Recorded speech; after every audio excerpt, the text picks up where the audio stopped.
ug dinhi ning atong tulumanon. Inyong masayran ang kamaturan kay sa kamaturan.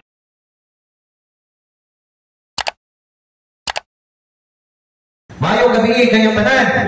God is good all the time. Ato karong i-welcome ang atong minor speaker karong gabi, no? Kaya so pinamanaw yun kay gamitin ni sa Bigode, kunya na sabot-sabotan kay para sa ito tama uli ba, no? Alas 10 ulit na ta kay para makatug na sa tuwa, no? Kay dapat ay trabaho ini kaugma. So para madalik ta, atong isugdan sa iyo. Salamat kay ni Sanomo o ni Domo sa iyo. Punta mas mo sa iyo para next time. Okay? Atong i-welcome ang atong minor speaker for tonight, ang walay langit, usa siya ka converted minister, ikan pa siya sa Jehovah's Witness, karon usa na ka lingkod o dipensor sa pagtuo Katoliko. Atong i-welcome ang topic karon kabahid sa Biblia, walay langit si Brother Paul San Pablo Alima. Atong hatagan sa masikang papa.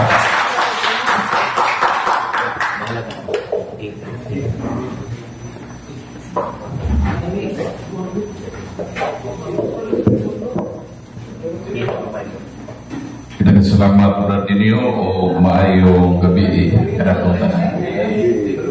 Okay ra ba mo? Okay ra.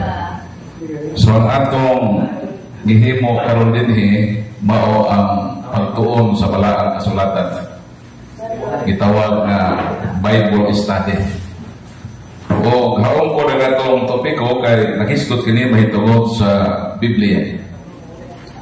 Kay kining Biblia dunay daghan nga mga pangutana nga naglampigit dinhi. Unang-una, ngano man nga ang simbahan naghimo mag-Biblia.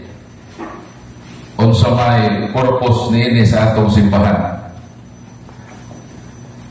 Unsa man gyud ning Biblia sumala sa pagtuo sa atong simbahan?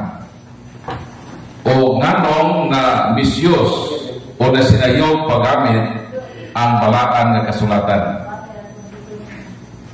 Ang Biblia maora pa kini ang libro nga nagtug-an sa tibuok kamatuoran sumala sa gituohan sa mga dili Katoliko. So kini o kauban pa nga mahisgutanan moy atong hisgutan ining atong man-aw nga paghisgot sa balaan nga kasulatan. Kita mga Katoliko hugot gyud tang nagtuo sa balaan na kasulatan. Lahi sa giingon sa ubang tinuohan na kita kunong Katoliko, ato pa kunong ipakapinan o tradisyon nga igo naman daw ang Biblia sufficiente na na ikaluwas kung ang tao mubasa ni ini. So mo ang akusisyon sa lain na tinuohan. Ang mga Katoliko, dili Katoliko, kitang na nagkahiusa sa pagdawat na kining balaan nga kasulatan pulong ni sa Ginoo. Nga ni-pray pa ni Ana sa matag misa, madunggan nato ang mga pulong nga atong gitubag, ang pulong sa Ginoo. So meaning, ang katilingban na Kristohanong Katoliko, nagtuo gayod nga kining balaan kasulatan, pulong kini sa Ginoo. O giklaro ka na dinhi sa katekism of the Catholic Church na mo'y katekisin niya. Pwede ninyong paglion sa pahina numero 135. The sacred scriptures contain the word of God, and because they are inspired, they are truly the word of God. So klaro no? Nang simbahan nag-recognize nining sacred scriptures, kining sagrado eskripturas, kung gitawag nato nga Biblia, nga kini pulong sa Ginoo. Apang kita bang mga Katoliko nagtuo nga kining Biblia maulapan ang pulong sa Dios? Ha? Kay para sa uban na tinuohan, dinhi na ka-diferensya. Kay ang lain na tinuohan, nagtuo sila na kinirag yung Biblia, maurag yun niya ang pulong sa Ginoo. Whereas kitang mga Katoliko, wala ka magtuo ang kining Biblia, maulapan ang pulong sa Dios. Ang Biblia, gitawag kini sa sumala sa atong gibasa, baguhay lang, nga inspired Word of God. Gitawag ni sa Latin nga verbum inspiratum. Kung sa Biblia, verbum inspiratum. Ato kalimutan na, ang Biblia is verbum inspiratum. Inspired Word of God. Pero di lang ini ang pulong sa Dios. Kaya ang tanang pulong sa Dios wala masulat sa sulatanan o sa papel. Asa man ipangbutan ang uban ng mga pulong sa Dios na wala masulat sa Biblia? Isaiah 51:6. Pwede mo pakli og Bible, pwede mo voluntaryo sa pagbasa. Isaiah 51:16. Kinsa gusto mo basa? Isaiah 51:16. Ibutang ko. Okay, proceed bro. Ibutang ko ang akong mga pulong diha sa inyong bakbak. Kung gitaguan ko kamo diha sa landong sa akong kamot. Bihikyag ko ang kalangitan. Kung ipahimutan ko ang sabaranan sa kalangitan. Okay. Kung miingon ako sa Jerusalem, ikaw ako ang akong katawan. Okay. So kana ang namulong ana mo Ginoo. Ningon ng Dios, ibutang ko ang akong mga pulong. Asa ibutang? Ibutang niya sa bakbak sa tao. Sa ato pa ang Diyos mismo, wala mamulong nga akong ibutang ang akong mga pulong diha lang sa libro. Nga akong ibutang ang akong mga pulong diha lang sa sulatanan kay kanato o kung may papel. Ang kanato ang paagi sa pagsulat diha isulat sa gitawag papyrus. Nag-abot mo ko sa Ehipto. Kaya ang Egyptian man mawin naka-imbento ang papyrus. Kanato sa dihang na-imbento na sa mga Egyptian, ang ilang sulatanan kanang papyrus. Pero ang uban gisulat diha sa bato. Ang uban gisulat diha sa pangit sa hayop. Ang uban gani diha sa panit sa kahoy. So, ang pulong sa Ginoo, balikon ko, wala nasulat ang tanan. Ngayon ng Ginoo, ibutang ko ang ako mga pulong sa inyong bakbak. Ang tawag na is Word of God in oral form. Ang Biblia, Word of God in written form. So, ang Word of God na ay oral, manang sa ato sa Katoliko, gitawag na nga tradisyon. So, ang tradisyon is Word of God in oral form. Ang Bible na to? In written form. So, mo nang gituwa sa Simbang Katoliko. So, di lang di ay kay ang Bible lang ang Word of God.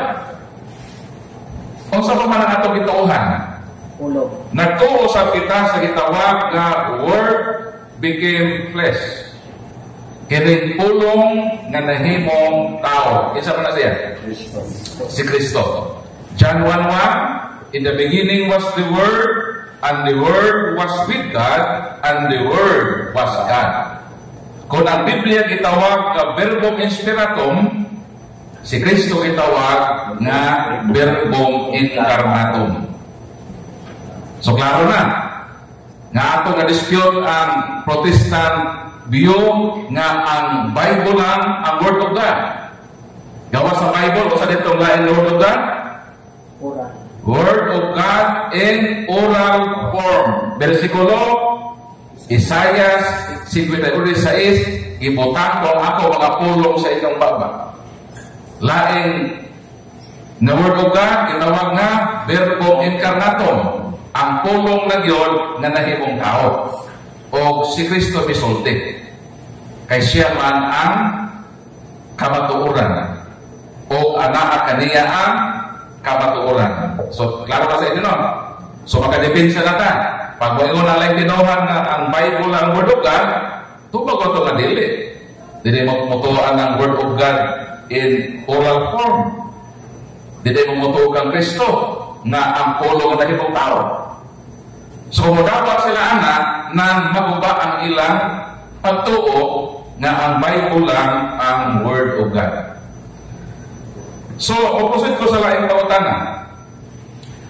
Ang Biblia lang ba ang nagtug-an sa tibuok kamatuoran? Kay kung mangutana sa laing tinuhan, ang ilang yun basihan sa ilang giingon na kamatuoran. Kadang malaking tinuhan, no? Kung mangutana tayo, langanong mo ingon mo mga naa mo sa kamatuoran. Ang tubag nila, kay nagbasa kami sa Bible. Amo mang ituuhan ang Bible. Amo mang isulod ng walang kasulatan. So ang ilang claim na sila anaa sa kamatuoran tungod sa Biblia. Karon ko ng simbahan Katoliko, wa maghimong Biblia. Mahal sila kamatuoran. Wa sila kamatuoran. Dili ba? So kinahanglan ato ng kaluhon. Pag moingon sila nga nganong moingon man mo nga naa mo sa kamatuoran, kay usa to?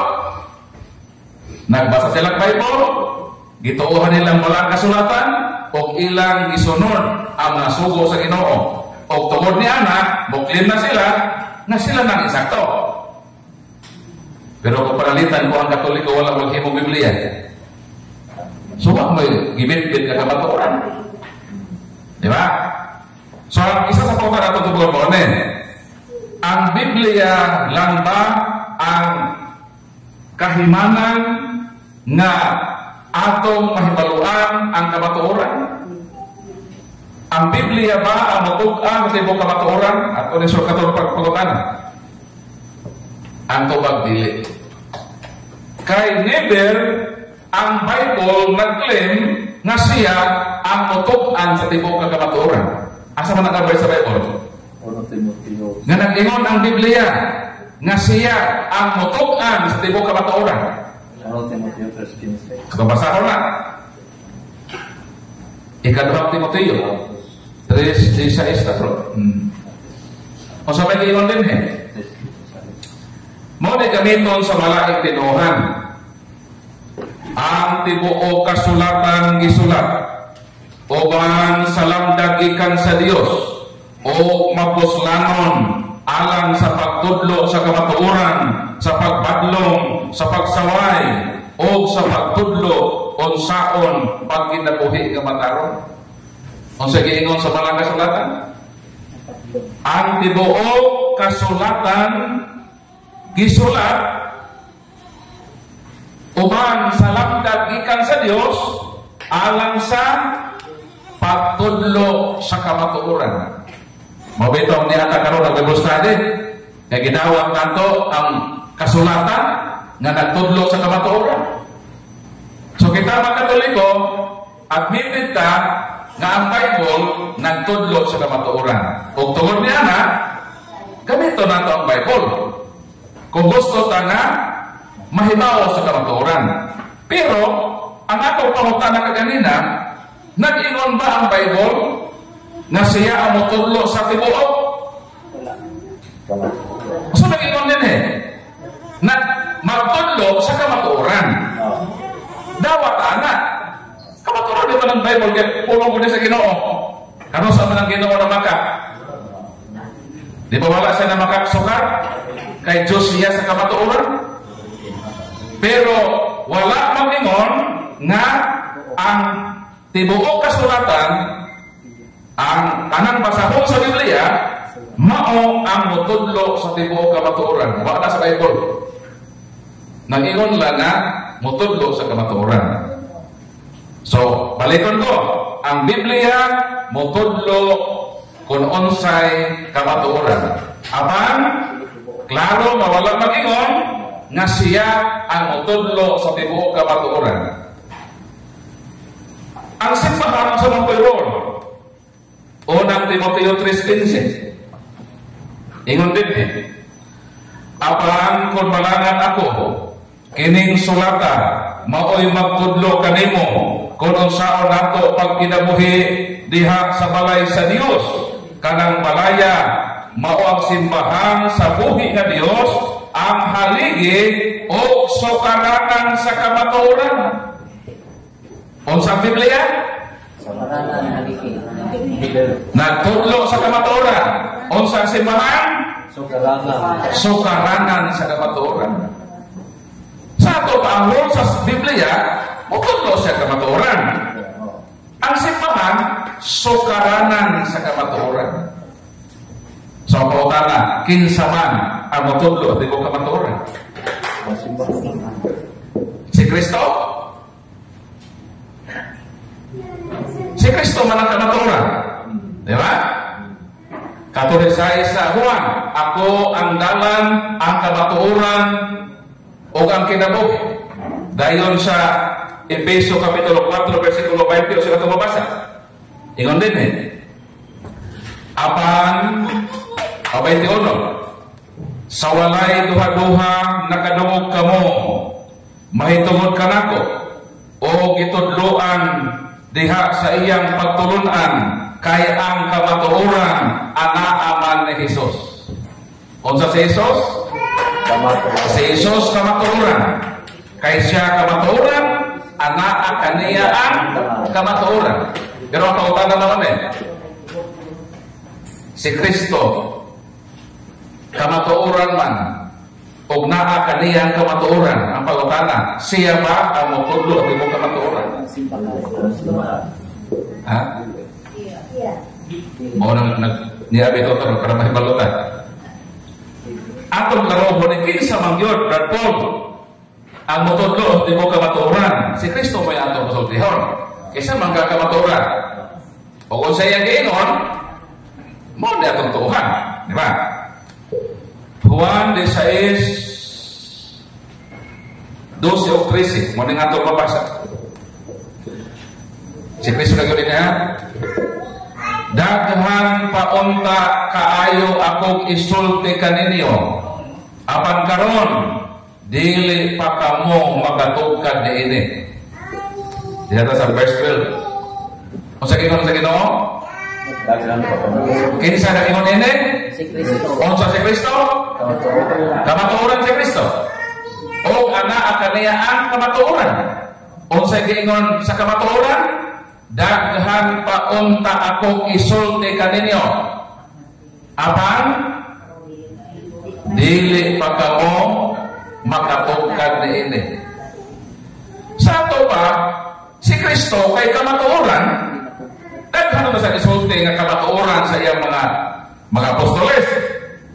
Pero di niya itudlo ang tanan. Nga naman, kay dili ka mo makatugkad sa makamatuoran nga akong isulti ninyo. So si Kristo ba, balikon mo, si Kristo ba ang musulti o mutudlo pati mo kamatuoran? Yung si Kristo di nako para masulti. Klaro ba yung premise si Kristo? Daghan paunta. So, meaning, daghan paunta siya isulti ng kamatuoran. Pero kung ako ni isulti, hindi mo makatugkad na ini. So, paunta na, si Kristo ba ang mutulog si mga kamatuoran? Ato yung padayalan ni Kristo. Versikulo 13. Apan, inig-abot sa Espiritu sa kamatuoran, tutulan kamo niya sa tibuok kamatuoran. Ang pautana, kinsa musulti? Ang Espiritu Santo. Sa ato badili ang Biblia, ang musulti sa tibuok kamatuoran. Dili po si Kristo. Apang naton ni Kristo, muabot ang Holy Spirit. Unsay Holy Spirit? Siya ang mutudlo kaninyo sa tibuok kamatuoran. Ataw kana, kanos aman ang Holy Spirit ikunsa sa simbahan. Sa Pentecost. Human na nibiya si Kristo ang kamatuoran. Di ba? Si Kristo ang kamatuoran. Siya miyani sa kalibutan. Nagpili siya 12 apostoles. Masa man 12 apostoles? Mao nang unang simbahan. Unang Korinto 12:28. Ang unang simbahan ang apostoles. Sila ang pinakaunang structure ng simbahan. Sa ato pa, sa nagdibig sa kalibutan, gidala niya ang kamatuoran. Ang kamatuoran iyang ipaambit sa iyang mga apostol, ang unang simbahan. Pagsaka sa Ginoo sa langit, pagsaka na sa kamatuoran ng mga si Kristo, may consult ang Holy Spirit. Unsa iyang role sa Holy Spirit? Motodlo siya sa tibuok kamatuoran. Kano sa siya ang simbahan na iyang giubanan? Balik, pasahon na to. Juan 14, 16, dingon na nga Ginoo, mangayo ako sa amahan, o hatagan kamo niya laing magtatabang, aron makig-ubang kaninyo hangtod sa kahangturan. Si Kristo ang kamatuoran miubang sa iyang unang simbahan. Pila ka tuig? Pila ka tuig si Kristo naguban-uban sa mga apostoles ang unang simbahan? 3 ka tuig o 9 ka bulan. Sa ato pa nianang 3 ka tuig o 9 ka bulan, si Kristo nagpadayag sa kamatuoran sa iyang mga apostoles. O ang produkto ana mo ng Ebanghelyo. Kanang San Mateo nga Gospel, Gospel of St. Mark, Gospel of St. Luke, Gospel of St. John, mao na ang produkto sa mga kamatuoran na gipabuhatay ni Kristo. Sumini ang kamatuoran iyang ipaambit apan dili ang tibuok. Sakto ba ko? Kaya nga naman, naamay Holy Spirit. Dahil ang Holy Spirit, dili na siya mapuyo o pinaragatuin sa simbahan. O sa inyo sa walang kasulatan, makikupan siya kaninyo hangtod sa kahangturan. Hangtod niining Setyembre 5, 2025, gikan ni atong Pentecostes 33. Ang Holy Spirit ni uban sa simbahan nga Katoliko, kaya iyang purpose mao ang pagtudlo sa kamatuoran sa iyang simbahan. Palakpakan nato Ginoo.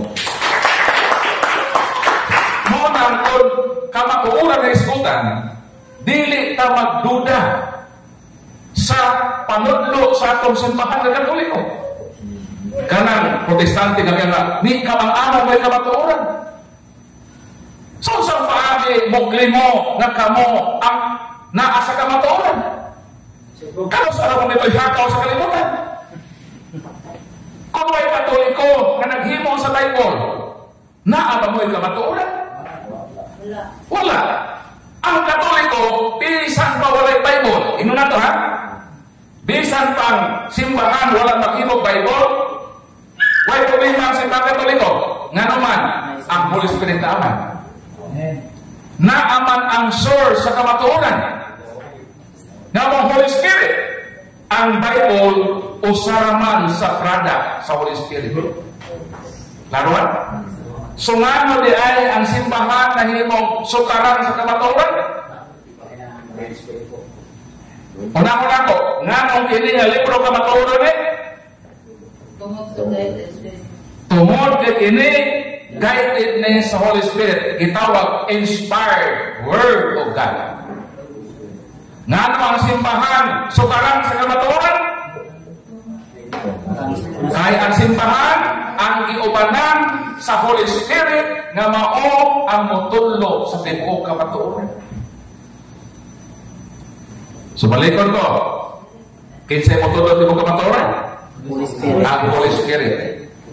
Mga kautan ng galita, asa mo yung kamatuoran? Ang pinakatubagan na insakto sa Holy Spirit. Kaya ang Bible, produkto lang sa Holy Spirit. Ang pronouncement, mga dogma, mga teaching sa simbahan, gikan na sa Holy Spirit. O ang Holy Spirit, magpadayon siya sa panaw sa simbahan. Kita, mga matay na na. Di na kita maabtan o sunod nga century. Ako, manara kasi sa mga 2060, wala ko sa kalibutan. Okay, tiko ang nagod ko. 54 na ko ron.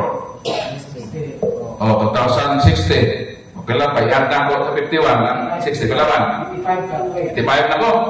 Kung di na ko anak gusto ka edad, gusto na ko pahuway mga sa din ng kape. So, wala sa kalibutan. Pero ang Holy Spirit, magpabilin siya mag-uban sa simbahan. Hangtod sa iyang paglawi, hangtod matapos ang kalibutan. Ano sabi ni Kristo? Mateo 28:20. Ubanan mo amo sa kanunay, hangtod nga matapos ang kalibutan. Sumo na kitang Katoliko, di kita pwede magduda sa atong simbahan. Bisan pa ang mga uban na mapronounce kita wala sa Bible, kaya di man talaga Bible alone, nagagad man ta sa Holy Spirit. Kaya sumala pa sa ipadayag 3:22, although 7 times managilitok sa Revelation, kanang word nga, paminawa ang giingon sa Espiritu Santo sa iyang simbahan. So, always yung maminaw ang simbahan, ha? Di ta sama sa katiruan nga, asa man sa Bible? Ha? Pagwa sa Bible, hindi mo tuo. Kita, bisan tuwa pa na sa Bible, basta ang simbahan mo imingon, ang simbahan, guided man sa Holy Spirit, mutuo ka. So, lahi tao, prinsipyo. Kita ang mga Katoliko, lahi tao, utok, kaysa lahing tinuhan. Sumunang tubag sa pagutana nga, ang Holy Spirit, dili ang Biblia, ang mutulo sa ibang kamaturan. But again, ang Biblia, produkto na sa Holy Spirit. So ako na aksiptahon as kamaturan, tinuod, na pulong sa Ginoo. Sumunod ko sa pagutana, nganong ang simbahan naghimo mag-Biblia? Di nga naman din. Para mahibalota sa tuyo, ano ang simbahan naghimo? Kay kininglaing kinuuhan, wala sila mahibalo. 15 naghimo sa Biblia. Pagtuon nilang Biblia nahulog sa langit tibok ka libro. Isalo sa pastor, kung nagwali ng pastor. Ha? Kaya kini mga kinuuhan, nito'y hataw sila sa kalibutan, napurma na maguling Bible. So nagtuo sila na ang Bible, murag nahulog sa langit na tibok sa kalibro. Di man na mao. Ang Biblia, ihimon eh. Na ay simbahan o relihiyon na naghimo sa Bible. O, technical na ng mga termino no, ng word na naghimo. So, ato nag-define yung word na himo. Sa English ni, so may English sa himo? May. O, create. Word. Pwede ng himo or mukna. O, buhat. Kining word na made and create, na duha ka meaning. Ang number one meaning is from nothing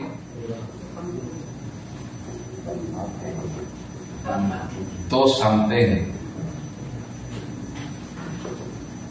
So, for example, sa creation period, mayroon ng Ginoo motungha ang adlaw na mo'y tamdalan sa kahayan na mo nang naay kahaponon, ang kabuntago na apoy kahaponon.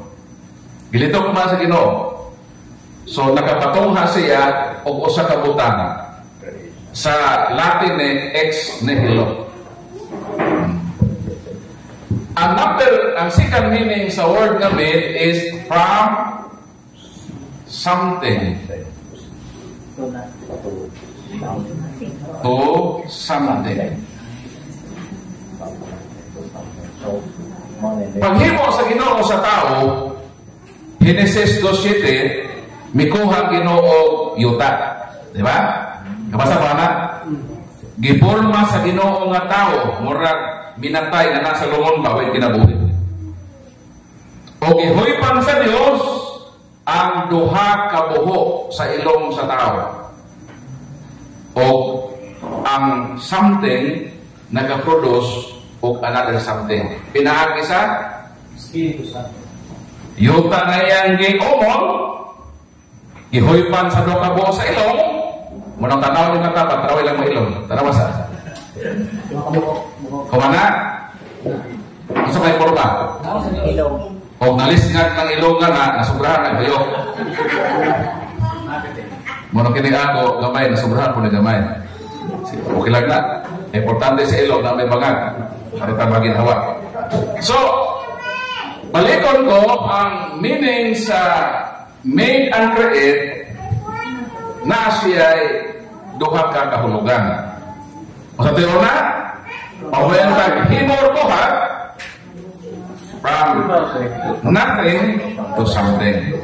From something to something. Pagbuingon ta nga ang Katoliko ang naghimo sa Bible, asa man sa duha ka meaning ang ato gigamit. Very good. From something to something. Kaya makahimo aning from nothing to something ang Diyos ra. Di man ta Dios. So, ang ikaduhang meaning atong gamiton, himo gihapon na. Pero may gamit ang something to something. Pananglitan. Samok-samok mo na siya.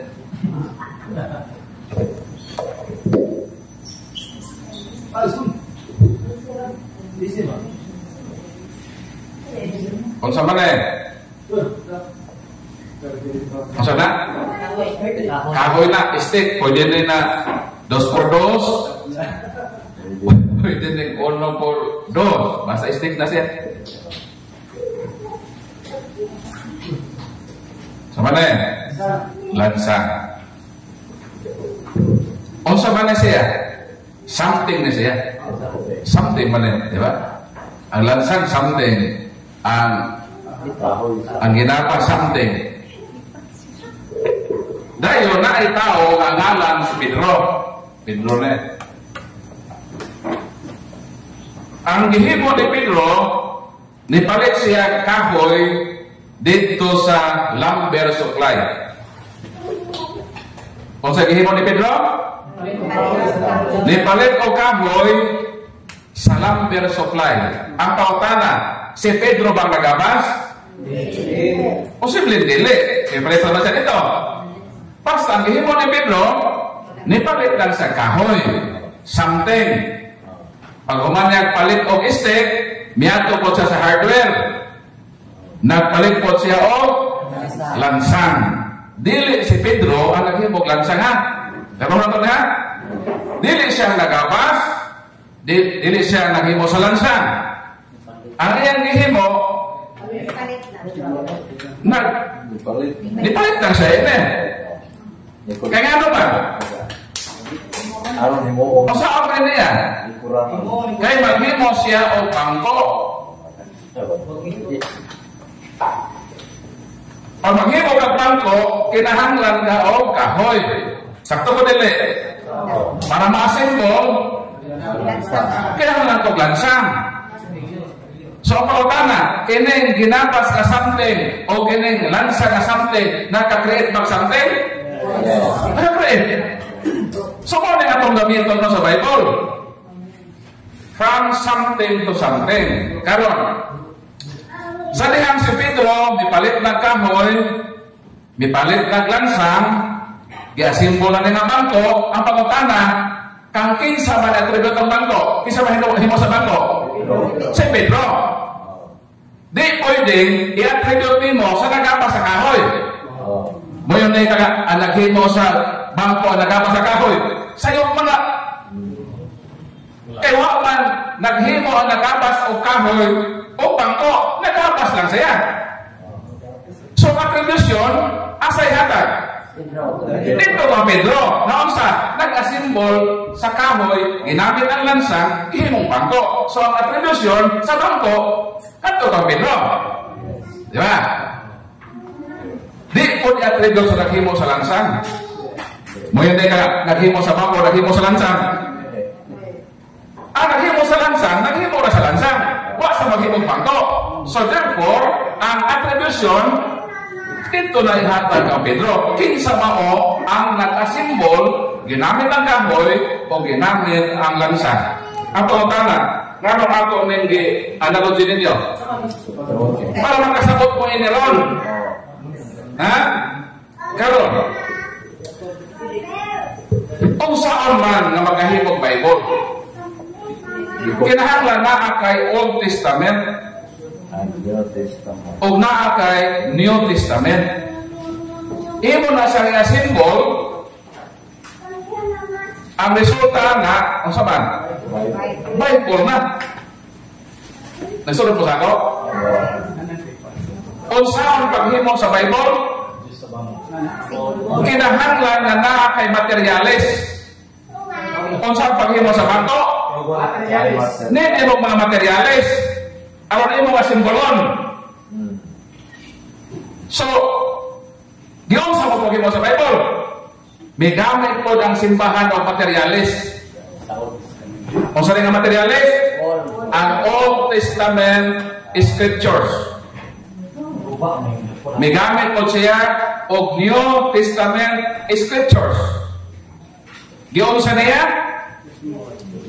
Iyan nga simbol, gihimo ko sa kalibro, ang pangutana, kan kinsa man i-attribute kinsa naghimo sa Bible.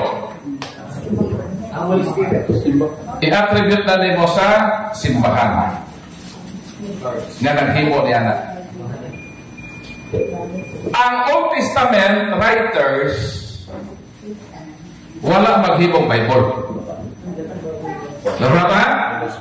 Ang Old Testament writers, including ni Moses, Salmistang David, mga propeta, wala sila maghimong Bible. Kung sa ilang gihimo? Materialis. Sama na ang gabasiro, wala maghimong bangko. Nagapas lang siya materialis. Ang New Testament writers, mga apostoles, mga disipulo, wa maghimong Bible.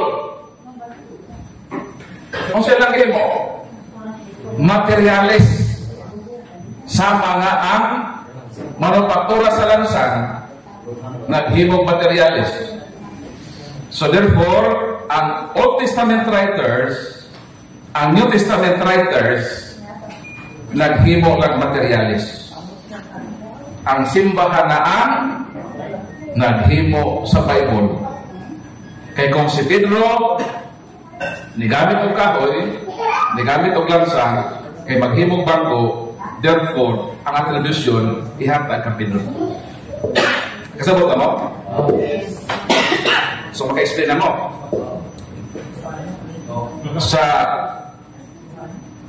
pangutanang kinsa naghimo sa Bible. Giyon sa paghimo ang Bible. Kinsa naghimo? Ang simbahan ng Katoliko.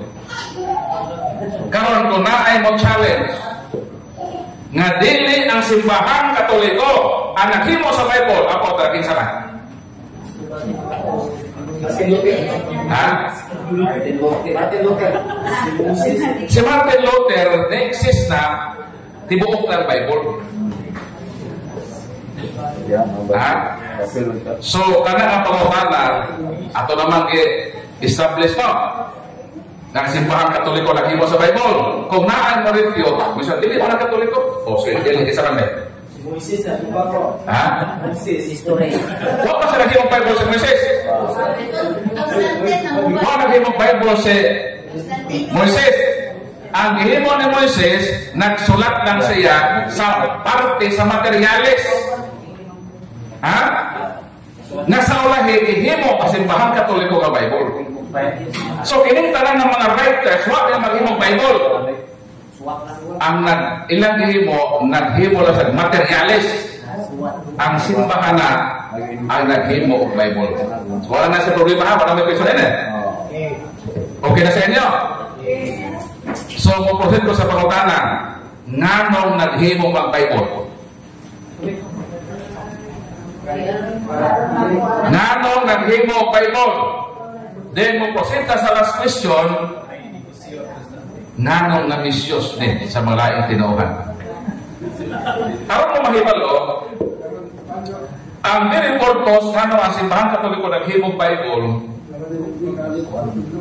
aron nga gamiton sa santos nga misa. Ang laing tinuohan mas ko nahibalo ini. Ang very purpose nganong naghimo og Bible kay gamiton kini sa santos nga misa.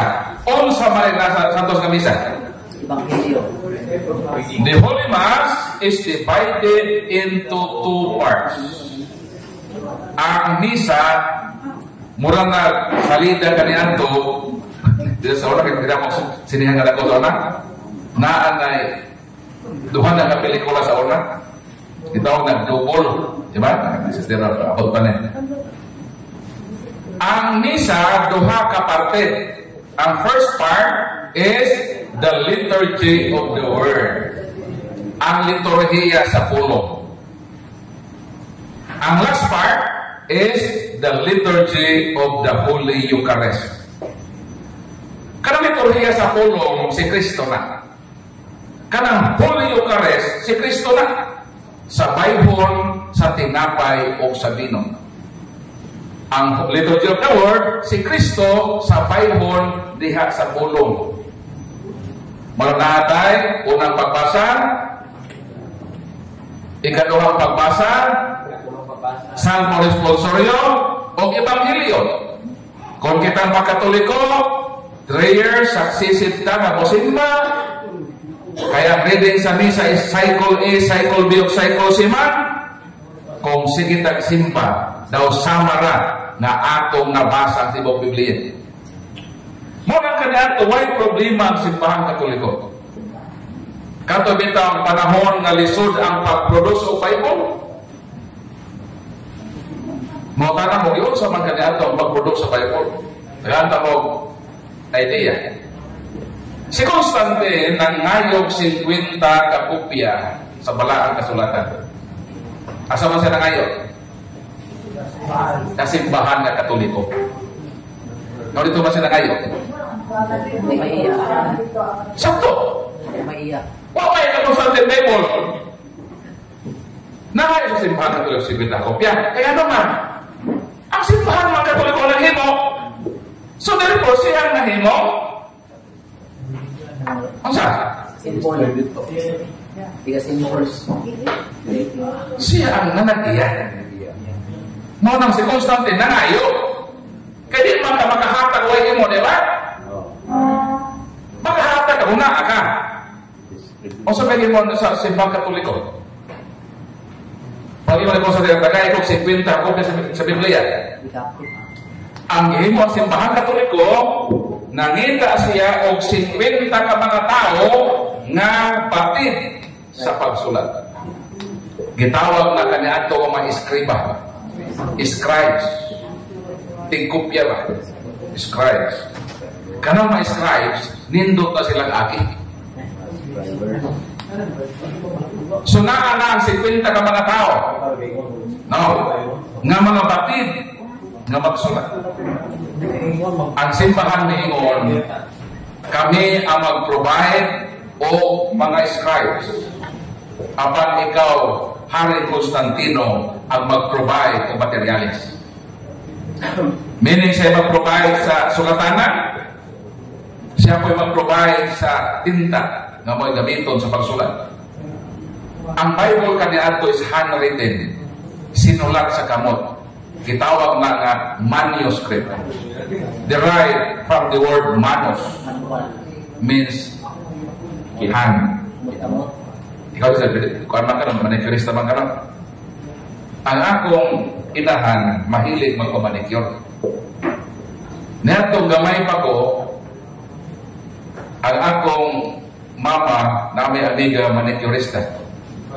So nag-istorya sa nag-manicure, ningon ang akong inahan nga, Marit, unsa may meaning aning kuan Marit, pedicure? Pedicure ba? Di ba na? Manicure, pedicure. Ningon ang manicurista, Marit, kanang pedicure, magpahinlog kag kuko ang bayad during PD. Kinsi o 30 ba? Kinsi ba? Kinsi na sa 30 mo na yung PD, di ba? PD. So, saan ako pong pedicure? Magpahilog kag kuko ang bayad during PD. Meaning, kinsi na sa 30 kasi kinsi ko. Iyo po na akong nanay, unsa man ang kuwan manicure. Mari ang manicure, magpahilog kasi imong kuko, kas, manicure, money. So dato gamay pa ko, nagtuo ko, nga mao na meaning sa pedicure o sa manicure. Pero dalihan, nag-study na ko about sa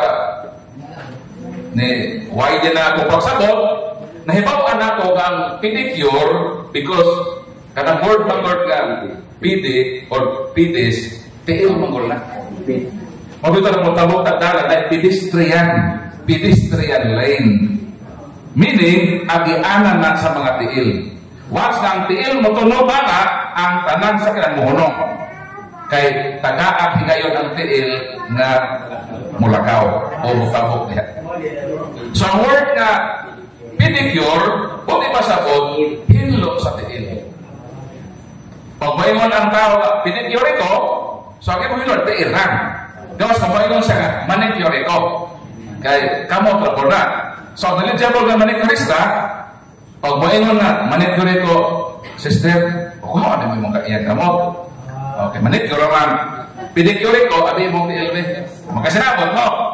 Pero di mo makasinabot, manicure ko, pwede imong kono yan tiil, baka ibalaw nga, minsan naniningan na. Pero kung ibalaw na ka sa meaning, magkasabot na mo. So, pagbalik ko sa manuscript, meaning, sinulat o kamot ang Bible kaniadto. So, yun sa mga pagpulos sa simbahan. Na ang 50 ka mga tao batid sa, 5 minutes lang ko, no? Batid sa pagsulat o isulat ang proyekto. Nasa sila leader. Naingon ang leader. Ano sila ipapilaw tinda? 50 mo kabukan? Maghimot ang Bible. Okay. Mag-start na ta sa paghimo Bible aron hatagan nato ang emperor sa iyang 50 ka-order sa Bible. Ready na mo? Okay. I-start na lang sa diba? Genesis na una. Sa sinugdan, gibuhat sa Dios ang langit o ang yuta. Suwat na itong 50. Sa sinugdan, gihimo sa Dios ang langit o ang yuta. So, pag humagbasa sa ilang leader, nakahuban po sila o 50 kakopya sa Biblia. Palagpakan ng Ginoo. Iwan ang paghimo ka na ito. Mubalik ko sa purpose. Kahit kung sa ito, gamiton sa Santos nga Misa. Apan ang kahitabo karon na sinayo. Kay gamit man sa protestante, kay magtukod sila o relihiyon. Meaning na misyos ang Biblia sa iyang purpose. Instead na hiusahon ta sa Ginoo sa Santos nga Misa, makaduot sa pulong sa Ginoo, ang mga pastor nga namalit sa bostor, nag-iyahay na magbasa. O nagtukod sila relihiyon, sumala sa ilang magustuhan. Natuman ba ang tuyo sa pagmugnang Biblia? Wala. Kaya niabot na takaroon o more or less 50,000 churches. Mayroon si Kristo, Father, may they be one. There is only one flock with one shepherd. Wag na matuman ang tuyo sa Ginoo. Kaya nasinayo pag sabot nila ang palaang sulatan. So mauni ang atong role sa pagkatoliko. Atong isangyaw unsa ang intensyon sa simbahan nganong naghimong Biblia. ug atong ipadayag nila kanang ilang gihimo dili na mao ang tuyok sa simbahan sa iyang gihimo ang bala kasulatan. So daghang salamat. Mayong gabi o hinaot katong gamay nako kana share ninyo. At least na amo nahibawan. O gusto mo review na ako YouTube channel Catholic Crusader Paul San Pablo Lima. I have more than 113,000 subscribers. Ang mga pagkakasubscribe, pwede mo subscribe at mag-learn mo. Pwede mo review sa ato mga videos sa YouTube. So, salamat o mato ka sa ato nga moderator, Brad Nini.